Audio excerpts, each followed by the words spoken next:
Hello and welcome back to your Therapy Guide, a podcast created to help you navigate your therapy journey.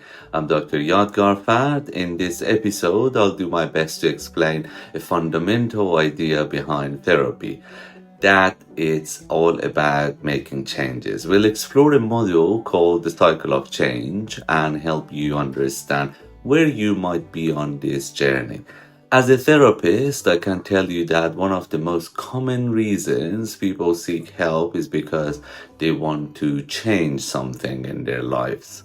Maybe it's a behavior, a thought pattern, a relationship, or a feeling. The reality is change isn't a one-time event, it's a process. It's not like flipping a switch. A well-known model for understanding this process is the cycle of change.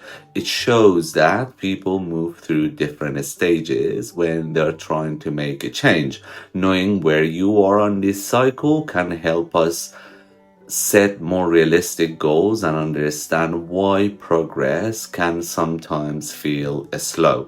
It's important to remember that you can be at different stages for different goals. For example, you might be ready to start therapy to work on your relationships, but you may not be ready to change your diet.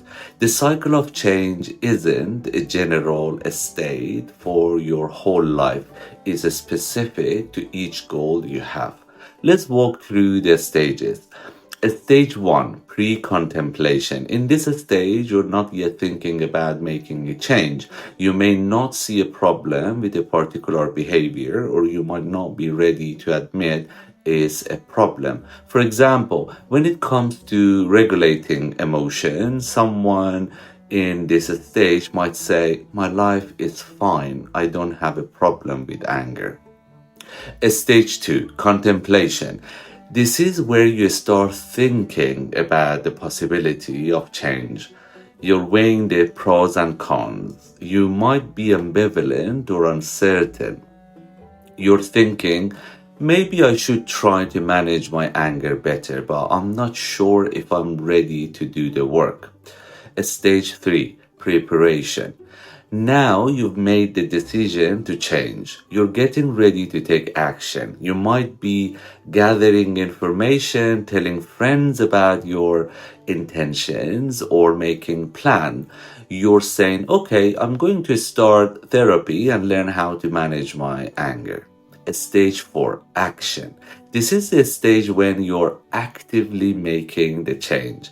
You're doing the work. You're attending therapy sessions, practicing the new skills we discuss, and making conscious choices to behave differently. Stage 5, maintenance. You've made the change and now you're working to sustain it. You're avoiding old habits and reinforcing the new healthy ones. This stage is about preventing a relapse. Stage 6, termination and relapse. The goal of termination is that the old habit is no longer a temptation. However, it's very common to relapse, which is when you slip back into an old habit. If this happens, it's not a failure, it's a normal part of the process. The cycle begins again and you can learn from it and try again. Understanding this cycle is so important. If you're in therapy, you're likely in the preparation or action phase, but knowing about the other stages help us see that change isn't linear. We might go from action back to contemplation, and that's okay. It's all part of the journey. So as a takeaway for today, I want you to simply reflect on this. Where do you see yourself on the cycle of change for a specific goal you have? For example, when it comes to regulating your emotion, where do you stand? Or what about in terms of improving your relationships?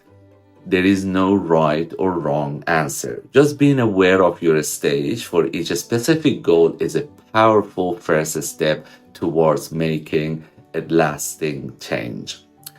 Thank you for joining me on this episode of your therapy guide. These short episodes are designed to answer some of the most common questions my client asks and encourage you to listen to other episodes to find answer to your questions.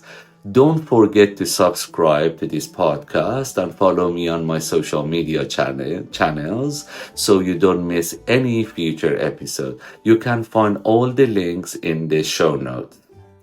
Until next time, take care.